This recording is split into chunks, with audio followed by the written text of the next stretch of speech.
the 2000s, arguably the greatest era in NBA history, and arguably one of the hardest videos I've ever had to make. If you're familiar with my channel, then you've known for a long time I've been hyping up my top 10 2000s players. I've done it for the current players of the 2020s and the 2010s, and here we go with the 2000s. Before we start, it is important to know the criteria.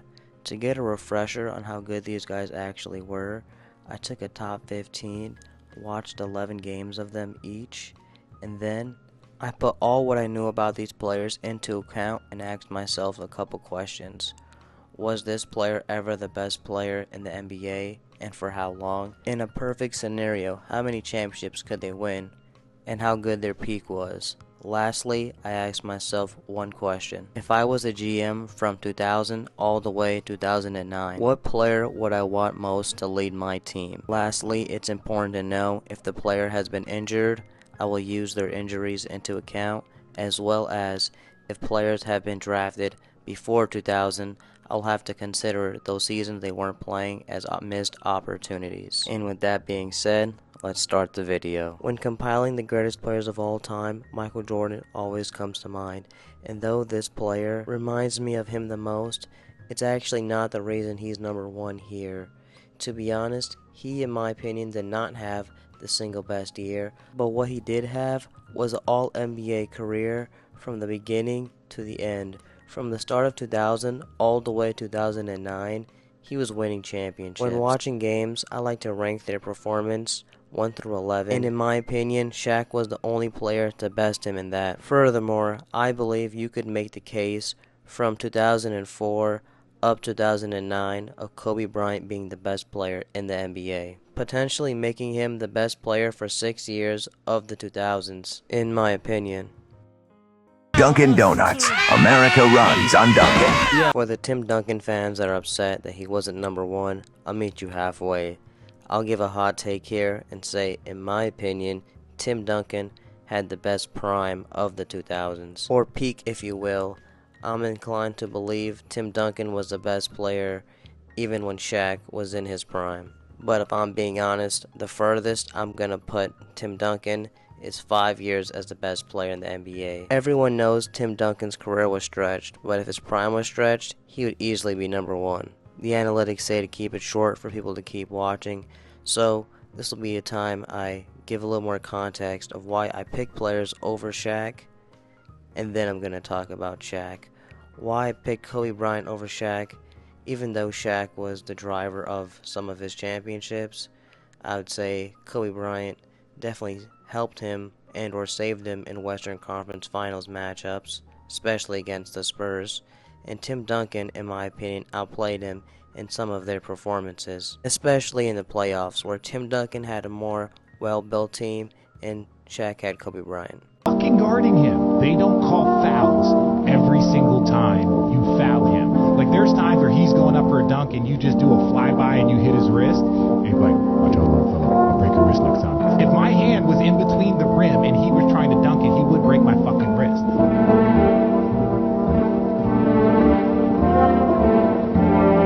I didn't grow up watching Michael Jordan. I actually grew up watching LeBron James.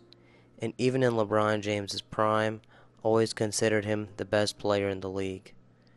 But one player I always thought, without a question, if one player was to come back, he would probably take LeBron James' spot.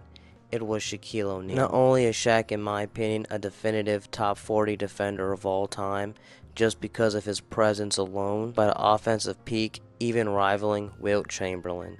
No one could physically guard him, and honestly, if Shaq had more condition, even the biggest Michael Jordan fans would probably have to give him the crown. You could make the argument Shaq was the best from 0 to 4. Win by 1 point or fucking 30 points, KG. That's right, I'm not here to make people happy, but here to voice my opinion. And if I'm gonna be honest, Kevin Garnett had a complete game. He could dribble the ball, he could shoot the ball, his defense was insane. Like I said, a top 10 defender of all time if you haven't watched the top 10 defender video. If I watched Embiid and Kevin Garnett, I would say Kevin Garnett reminds me more of Akeem Olajuwon. With the heart of a lion on defense and tremendous footwork, he was truly a great player. From '03 to '06, you could make the case he was the best player. If you ever really want to know how good Kevin Garnett was, please watch the closing game of 2004 Western Conference Finals, where Kevin Garnett put up one of the greatest games I've ever seen. So great, it changed the way I look at individual performances forever. And before I move on, personally, you cannot be upset with this decision unless you know who Irvin Johnson is. On to the next one. You have no chance of winning. We won't abandon hope. Very well. I hereby declare war on you all. Shout out to LeBron for making this list. He started in the 2000s, and he's still playing good enough to move on to the next round, so respect to him. Honestly, he could have been hired if he wasn't drafted in '03, making his debut season 2004. Give me 4 seasons where I definitely cannot win a championship. Besides those 4 seasons, there's an extra 2 seasons where, I'm going to be honest, he's not going to do it for me, especially in this tough era. But in my opinion, from 2007 to 2009 is a perfect time where you can say he was the best player in the NBA. Giving him only 2 years, but those 2 years are 2 years that other players coming down this list aren't going to have. Like the next player who also has an MVP and 1 finals appearance. How can I ever repay you? Well, would you consider naming it the Cooper-Nowitzki theorem? Who's Nowitzki? I tell you, I've been hurt before. With a pain over here, I don't know. At number 6, Dirk Nowitzki. It can be said that he was arguably the first player of his type. A true stretch big, but not a Spencer Hawes or a Steve Novak, but a true superstar. They say Karl-Anthony Towns is the greatest stretch big or the greatest shooting big man, but it's obviously Dirk. Dirk's double-edged sword, he led his team to 67 wins, then lost to the 8th seed in the playoffs. The reason I chose Garnett over Dirk was Garnett's defense and Dirk sometimes hiding on offense. Go watch him play Shaq. Lastly, in my opinion, Dirk had the better teams when they had matched up in their primes. At number 7, we have Allen Iverson. Allen Iverson is a funny one because his prime is up there with the better of them and is arguably even over some people on this list. But because there's a derailment in the middle of the 2000s, this is where he is. The thing about Allen Iverson, though I don't like his playstyle all that much, he did make a finals appearance, and though I can't say he was the best player for a season, with a historic carry job in the 2001 season when they went against the Lakers, if we're going to be honest, do I see Shaq carrying that team?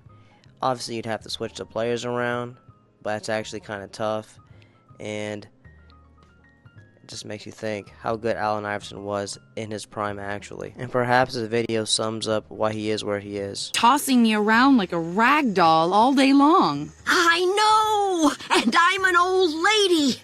Imagine me in my prime! I would have destroyed you!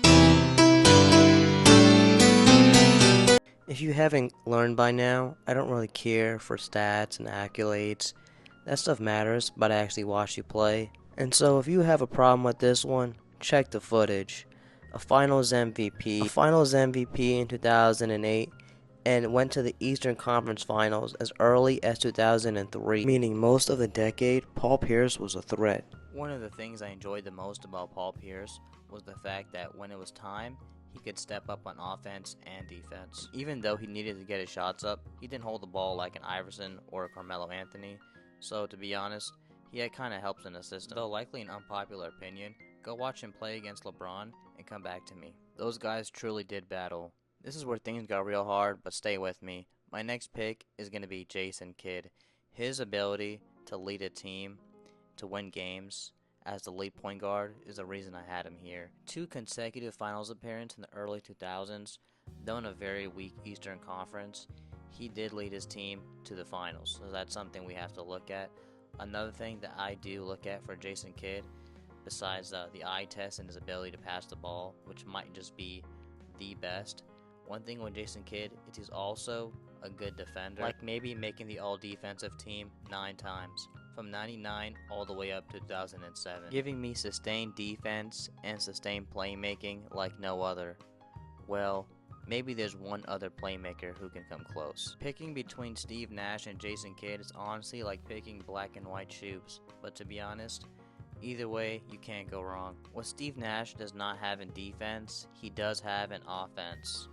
Where someone would have called Jason Kidd Asin Kidd before in his early careers because of his no jumper, Steve Nash did have a jumper, a deadly one of the first ever 50-40-90 consistent players.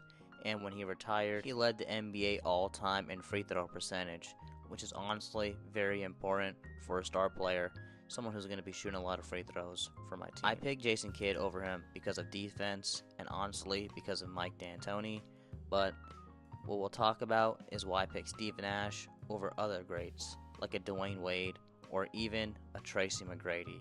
And it was tough because all those guys are way better scorers and honestly better defenders. But this guy here not only was just more available than the other two, but the cool thing with Steve Nash was for 9 years, his teams were #1 in offense from 2001 all the way from 2010, giving him 1 through 9, and honestly, that's 8 years of consecutive dominance on the offensive end that I'm looking for. Lastly, Steve Nash wasn't just a passer, yeah, he also closed in games, and to be honest, with shooting nowadays, I'm sure he would have shot even more threes and would have been even more of a closer. Leaving out Dwayne Wade was honestly a very tough decision, but here are my reasons why.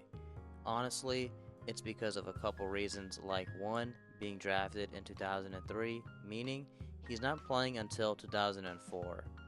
Also, did you know that he had a pretty serious injury in 07-08, meaning he's not going to play much, though he came back damn near sharper than ever, averaging 30 points. I'm going to miss time from that season. Another thing about Dwayne Wade forget about the free throws he had in the finals. He is known for having one of the greatest finals performances of all time, and from my knowledge, he had the greatest finals performance up until probably LeBron James and the Cavaliers.